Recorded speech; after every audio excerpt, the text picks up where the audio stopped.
नमस्कार, मैं मेहुल व्यास मयूर जानी ऑफिशियल में आपका स्वागत करता हूं।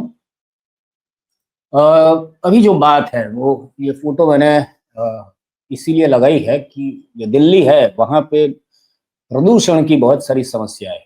वहाँ का एक्यूआई है जो वो 800 पॉइंट तक बढ़ गया है और लोगों को बहुत सारी जो स्वास्थ्य की समस्याएं हैं वो दिल्ली में लोगों को हो रही है। और इसी पर ये आचार्य जी ने अच्छा कार्टून बनाया है कि मिश्रा जी नए जूते, ये दिल्ली की सुबह है उसकी सैर के बारे में उन्होंने एक तंज एक व्यंग किया है। मिश्रा जी नए जूते, एक भाई साहब ऐसा पूछते हैं तो दूसरे बताते हैं कि भाई साहब मैं शर्मा जी हूँ। तो ये हालात है वहां पे। पर हमारे जो महापुरुष है, ब्रह्मांड पुरुष जिसे मयूर भाई कहते हैं, वो ब्रह्मांड पुरुष ने आज, यानी मैं ये रिकॉर्ड कर रहा हूँ 1 तारीख को, तब ये आज सुबह यानी सोमवार सुबह जो अभी जो अभी विंटर सेशन शुरू हुआ संसद का, उसके पहले ये महापुरुष ने कहा कि दिल्ली के मौसम के मजे लीजिए। देखिए ये आप भी मौसम का मजा लीजिए। आप भी मौसम का मजा लीजिए। आप भी मौसम का मजा लीजिए। तो ये जो मजे लेने की बात कर रहे हैं, इस पे ये बहुत सारी उनकी टीका हुई है कि देश के प्रधानमंत्री को देश के हालात के बारे में पता नहीं है और वो लोगों को बता रहे हैं कि वैसे ये पत्रकार परिषद तो कभी करते नहीं है, पत्रकार को जवाब नहीं देते, ये सीधा अपने मन की बात बता देते हैं, उनको जो बोलना होता है वो बता देते हैं। अभी मैं आपको बताऊं कि कुछ कल के वीडियो में बहुत सारी 1-2 कमेंट तो थी कि मयूर भाई कहाँ है। तो पहले ये मौसम की बात चली है तो मयूर भाई अभी व्यस्त चल रहे हैं, थोड़ा अहमदाबाद से बाहर एक निजी काम से बाहर गए हैं। और वो वहां पे मैंने कल भी वीडियो के अंत में बताया था, तो मैं आज वीडियो के शुरू में बता दूं कि वहां पे नेटवर्क के बहुत इश्यू है। नेटवर्क जो है वो वहां पे इतना नहीं आ रहा है और जहाँ पे वो रुके हैं वहां पे भी वाईफाई भी ऐसा नहीं है उस होटल में कि वो व्हाट्सएप से ज्यादा कुछ देख सके। और ये हम जो रिकॉर्ड करते हैं या तो ये स्ट्रीम यार्ड जो सॉफ्टवेयर है उसके लिए थोड़ा बैंडविड्थ चाहिए, तो वो नहीं हो रहा है। और वो उनका वो कार्य खत्म करके जल्दी ही 1-2 दिन में अहमदाबाद वापस लौटेंगे और लौटेंगे तो फिर पूरा मोर्चा वही संभालेंगे। तब तक तो मैं उनकी जगह पे ये वीडियो आप तक ये जो बातें होती है मैं आप तक पहुंचा रहा हूँ। तो आप तब तक तो मुझे ही देखिए, बाद में भी देखने को मैं कभी भी मिल सकता हूँ। तो ये आज मैं जो अभी अपने जो मेन विषय है कि मोदी साहब ने जो आज यानी मैं आज इसलिए बोल रहा हूँ कि आज 1 तारीख को मैं रिकॉर्ड कर रहा हूँ, तो वो उन्होंने बताया कि ड्रामेबाजी की बात की कि विपक्ष के लोग ड्रामाबाजी बहुत करते हैं। सुबह से मैं ये देख के मुझे लगा कि यार, खुद इतने सारे ड्रामे करने वाला इंसान दूसरे के ड्रामे को नौटंकी बता रहा है। यानी ऐसा ही हुआ ना कि अ, मेरा कुत्ता कुत्ता तेरा कुत्ता टॉमी, ये वाली बात है इनकी। देश में बहुत सारी समस्याएं, एक हम बहुत सारी बातें चल रही है। वो नेशनल हेराल्ड केस को वापस ओपन किया गया है, उसमें ओपन तो नहीं है, पहले सुब्रमण्यम स्वामी ने उसके ऊपर पिटीशन की थी, पर अभी तो ईडी ने बाकायदा एफआईआर दर्ज की है। तो उनको अभी ये पुराने केस में राहुल गांधी और सोनिया गांधी को क्लच में लेने के लिए, और आपको तो पता ही होगा कि हमारे देश का जो ईडी है उसका सक्सेस रेशियो जो है वो 2% है। वो जितने केस करता है उसमें से 2% में ही कुछ बना है, बाकी सब में तो ये उल्टे मुंह वापिस गिरते हैं। तो ये ईडी वाला नेशनल हेराल्ड वाला केस खुला है, वहां पे सुब्रमण्यम स्वामी ने ये एक ऐसी उन्होंने पोस्ट की, ये मैं आपको दिखाऊं। ये सुब्रमण्यम स्वामी का भी एक ड्रामा है, वो ड्रामा भी आप समझ लीजिए। आज पूरे ड्रामे पे ही बात होती है, वो मैं करूंगा। ये जो स्वामी साहब ने कल ये पोस्ट की थी, यानी 30 तारीख को पोस्ट की थी कि it will be difficult for Modi to avoid blackmail of US and Modi using the ugly sex revelation of Hardeep Puri, यानी कि मोदी अभी जो जो हरदीप पुरी की वो एप्स्टीन फाइल में जो इनके नाम आए हैं, एप्स्टीन आपको पता ही होगा, अगर नहीं पता है तो आप समझ लीजिए कि वो वहां का एक ऐसा अभी वो कुछ शब्द यूज नहीं कर सकते, पर वो छोटी छोटी बच्चियों का शोषण करवाने के लिए अपना एक निजी टापू रखता था, जहां पे देश विदेश के पहुंचे हुए लोगों को वहां पे बुलाता था और उन हर एक प्रकार के नशे और हर एक प्रकार की औरतें, बच्चियां सब सप्लाई करता था उनको, और उनके बाद में इनके वीडियो बना के ये एप्स्टीन जो है अपनी मनचाही चीजें देश और दुनिया में करवाता था। तो वो एप्स्टीन तो एक्सपायर हो गया, उसकी संदिग्ध हालात में मौत हो गई है, पर उसकी फाइल में ये नाम निकले हैं हरदीप पुरी के, और साथ में उसके एक मेल में हमारे जो नरेंद्र दामोदर दास मोदी का भी नाम खुला है। वो अलग रेफरेंस में खुला है पर नाम तो आया है। तो उस पर ये स्वामी सुब्रमण्यम स्वामी ने ये पोस्ट किया था कि मोदी को वहां पे अभी अमेरिका है वो ब्लैकमेल कर रही है। मोदी जो है वो कह रहा है कि मैं ब्रह्मचारी हूं, ऐसा वो दावा करते हैं, वो क्लेम करते हैं, but in truth he is a bachelor who has had fling with woman willingly और अनविलिंगली। यानी वो बताते हैं कि मैं ब्रह्मचारी हूं, किंतु वो बैचलर है और उन्होंने यानी किसी औरत की मर्जी से या उसकी मर्जी के बिना उसके साथ कुछ ना कुछ तो किया है। The US agencies have the photos to blackmail.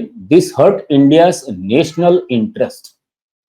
ये वाली पोस्ट 30 तारीख को एक बजकर 28 मिनट पर दोपहर को स्वामी जी ने की, जिसके बहुत सारे व्यूज आए, बहुत सारी चर्चाएं हुई, और बाद में अचानक से ये पोस्ट गायब हो गई। तो ये स्वामी साहब ने जो ड्रामा किया, शायद मोदी साहब ने वो भी उनको भी ये मैसेज दिया होगा कि ये भी ड्रामा है। तो मोदी साहब का जो ड्रामे वाला जो निवेदन है वो सुनिए, और साथ में प्रियंका का उसमें जवाब भी सुनिए। जिसको करना है करते रहें, यहाँ ड्रामा करने के लिए जगह बहुत होती है। जिसको करना है करते रहें, यहाँ ड्रामा नहीं डिलीवरी होनी चाहिए। It's not drama. Speaking about issues, raising issues is not drama. Drama is not allowing discussion. Drama is not having a democratic discussion about issues that matter to the public. Modi साहब का जो मानना था कि ये drama इसलिए लोग विपक्ष के, क्योंकि अगर आप सवाल पूछोगे तो वो ड्रामा है मोदी साहब के हिसाब से। आपको सवाल पूछने हैं, हाँ संसद में आप, और मोदी साहब की उपलब्धियां हैं कि पहले के समय में मनमोहन सिंह और उसके पहले के बड़ा प्रधान के उनके कार्यकाल में जो संसद वो पूरे एक साल में तकरीबन 100 से 150 दिन तक चलती थी, जहां पे जनता के सवाल को उठाया जाता था, उस पर चर्चाएं होती थी। पर अभी मोदी साहब जो महान है विभूति, उनके पिछले 11 सालों का जो निकलता है एवरेज, तो संसद जो है वो साल में केवल 50-55 दिन मिलती है, और उसमें भी बहुत सारी बात तो जब संसद शुरू होती है तो मोदी साहब को घूमने का मन हो जाता है और वो घूमने निकल जाते हैं। उसे ड्रामा नहीं कहेंगे, वो उनका निजी घूमना होता है, उसको ड्रामा नहीं कहेंगे। पर अभी ये ड्रामा वाला कहना मोदी साहब ने इसलिए शब्द चुना है कि भाई संसद में अगर विपक्ष कोई सवाल पूछता है, एसआईआर पे ये जो बीएलओज मर रहे हैं उस पे कोई सवाल पूछता है, उस पे चर्चा करना चाहता है, वोट चोरी के मुद्दे पे कोई चर्चा करना चाहता है, तो ये सारे ड्रामा है। आपको वहां पे कुछ पूछना नहीं है। बहुत सारे विधेयक अभी पास करने वाले हैं, उस पे विपक्ष को कुछ सारा कुछ अंधेरे में रख के खेल करने वाले हैं ये रंगा बिल्ला की जोड़ी, और फिर वो दूसरों को बोलेंगे कि ये सारा ड्रामा है। और ऐसे ही इनके पूरे मंडल में ये उनका जो पूरा टोली है, लूट के खाओ, वो वाली टोली है, क्योंकि वो कुछ भी कर सकते हैं। वो भी शायद आपने सुना हो कि टाटा को 45,000 करोड़ का सब्सिडी दी, सामने टाटा ने भाजपा को 500-600 करोड़, कुछ एग्जैक्ट फिगर याद नहीं है, पर उतना उसको चंदा दिया, धंधा लिया, और सेमीकंडक्टर बना के वो तगड़े होंगे। ये ड्रामा नहीं है। अगर इस पे सवाल करो तो वो ड्रामा है। वैसे ही वो ज्ञानेश कुमार जी है, जो बहुत ही ज्ञानलेस कुमार है, जो झुक झुक के सलाम करके यहाँ तक पहुंचे हैं और सरकार को बचाने के लिए, उनकी चाटुकारी तक करने के लिए, उनका अभी जो पुराना एक वीडियो था वो अभी वायरल हो रहा है, जो उन्होंने राहुल गांधी ने जब पहली बार वोट चोरी का मामला उठाया था, उसके बाद में इनको कहीं से ऐसा आया था कि 36-25 कुछ छाती लेके प्रेस कॉन्फ्रेंस करने आ गए थे सामने, ये राहुल गांधी सब झूठ बोल रहे हैं। उसमें जब मतदान के टाइम पर तो महिलाओं और उनके सीसीटीवी फुटेज मांगने की बात आई थी, तो उन्होंने उस पर जो कहा था उस पर अभी वही घिरे हुए हैं, क्योंकि वो खुद अभी तक तकरीबन पूरे देश में 26 से 28 जितने बीएलओ, क्योंकि आज भी एक दो बीएलओ ने सुसाइड किया है या ऐसा कुछ है, तो अभी तक 28 लोगों ने जान दे दी है। उनके परिवार वालों की आंख के आंसू भी अभी सूखे नहीं होंगे, वो अभी भी अपने परिजन को याद करके रो रहे होंगे, उनकी बहुत सारों की तो 13वीं भी नहीं हुई होगी, उनकी सारी अंतिम क्रियाएं बाकी होंगी, पर अभी तक ये जो ज्ञानेश कुमार है, जिन्हें पता ही नहीं है, पर फिर भी ऐसा अभी जो टीएमसी के दल उनसे मिला था तो वहां पे वो अनजान हो गए थे कि अच्छा इतने मर गए, मुझे पता ही नहीं है, ऐसी बातें भी आई थी सामने।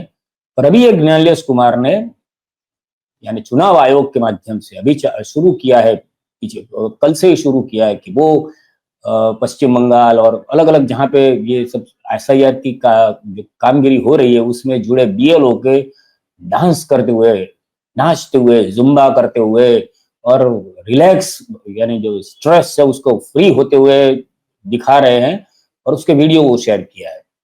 तो वहां पे ये सवाल तो उठता ही है कि वो जो नाच रही है, मैं वो पहले वीडियो आपको दिखाऊं।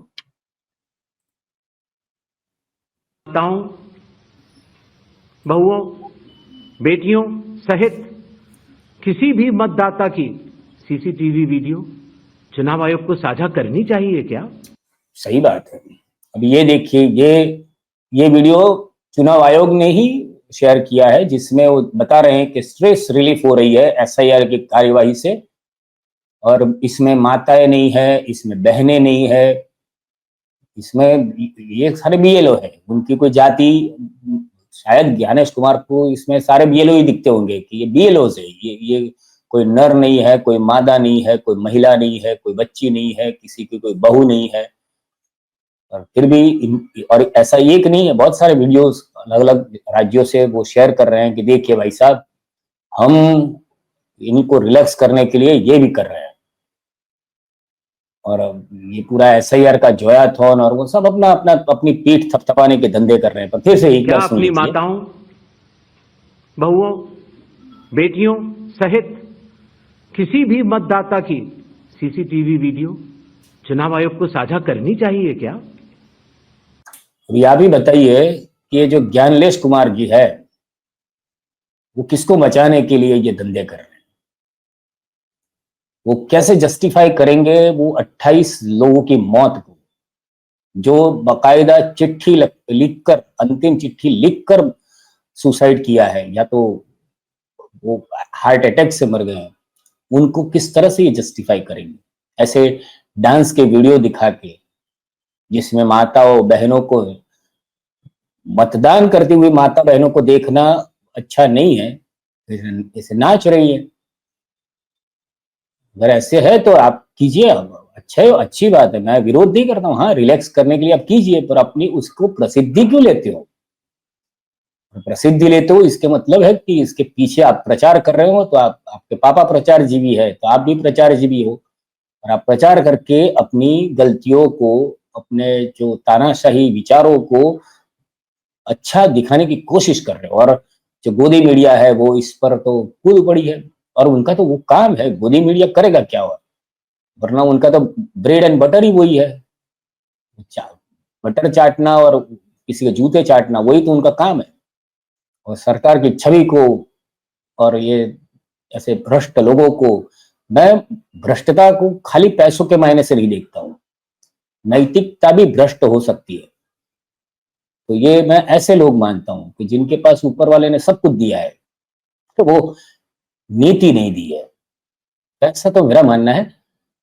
तो आपको अगर फिलहाल तो मैं इस वीडियो में इतनी ही बातें करना चाहता हूं, पर एक वीडियो एक मैं हम यहाँ पे मंदिर मस्जिद और उस सब में उलझे हुए हैं। तो आपने शायद चीन में बहुत सारी प्रगति हो रही है। चीन में आपको बताऊं कि जो जहाँ पे कोई खेती नहीं होती, उज्जड़ जगह होती है, ऐसे पहाड़ियां है कि जहाँ पे कुछ बंजर जमीनें हैं, वहां पे चीन ने सोलर प्लांट लगाए और सौर ऊर्जा बना रहे हैं। हमारे यहाँ जो नौटंकी चल रही है कि जो जो जहाँ पे हरे भरे पेड़ है उसे काट कर उसको बंजर दिखाकर हमारे साहब के जो मित्र हैं वो वहां पे सोलर एनर्जी लगाएंगे और पैसे कमाएंगे। हमारे वहाँ कमाने के लिए 2-4-5% जो उनके खास लोग हैं उनको ही हक है कि वो अपनी मन मर्जी से कुछ भी लूट सकते हैं, बाकी किसी को हक नहीं है। चीन से हम बहुत पीछे हैं। और अभी जापान का एक वीडियो आया है, वो मैं आखिर में आपको इसलिए दिखा रहा हूं कि सोचिए कि ये कहां तक पहुंचे हैं और उसके सामने हम कहां हैं। ये जापान का वीडियो है। ये जो भाई साहब है इसमें पैर डालते हैं और फिर देखिए क्या होता है।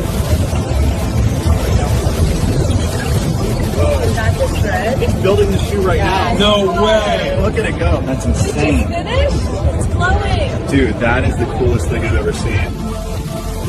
ये सीधा आपके पैर के हिसाब से जूता डिजाइन करके बना के आपको दे देगा। और वो भी ये वीडियो आपने देखा होगा, शायद 1 मिनट का टाइम होगा। ये वीडियो अगर एडिट करके दिया हो तो भी, तो वो 1 मिनट में वो करके देते हैं। और हम यहाँ पे है, हमारी सड़कें और वो हमारे बेसिक प्रॉब्लम में अभी तो आगे नहीं बढ़ पाए, क्योंकि ये सारी महापुरुष की देन है। और मैंने कल मैं शायद भूल गया था ये बोलना, पर आज मैं उस बात को भी उसका जिक्र कर दूं। परसों के वीडियो पे अपने जो दर्शक है उनमें से किसी ने कमेंट किया था, वो भाई साहब ने मस्त कमेंट की कि भाई पहले जो महाभारत युग था उसमें एक अंधा राजा था और जिसके 100 पुत्र थे। अभी ऐसा है कि एक ऐसा अपने आप बन बैठा हुआ राजा है, किसी भी तरह के जुमलों से उस राजा के करोड़ों अंध पुत्र है और उसका परिणाम हम जो है वो भुगत रहे हैं। तो आशा करते हैं कि उस अंध पुत्रों का, जैसे महाभारत काल में कौरव का 100 कौरवों का नाश हुआ था और धर्म की स्थापना हुई थी, तो उसी तरह ये जो अंध पुत्र है और उसके पापा है नफरत चिंटुओं के, तो उनका भी नाश हो जल्दी से और इस देश का कुछ सांस अच्छी कोई इंसान ले सके, ऐसी हालात बने, ऐसी प्रार्थना है। बस अभी के लिए तो इतना ही। अगर आपको ये वीडियो पसंद आया हो तो उसको लाइक कीजिए, शेयर करने जैसा लगे तो शेयर कीजिए। चैनल को अभी तक अगर आपने सब्सक्राइब नहीं किया है तो प्लीज आप कर लीजिए। और इसी तरह हमारे विचारों से आप सहमत है तभी आपने यहाँ तक ये वीडियो देखा है, तो हमारे इस वैचारिक परिवार में जुड़िए और आपके भी विचार कमेंट करके बताइए। बस इतना ही। आपका दिन शुभ रहे। भारत माता की जय।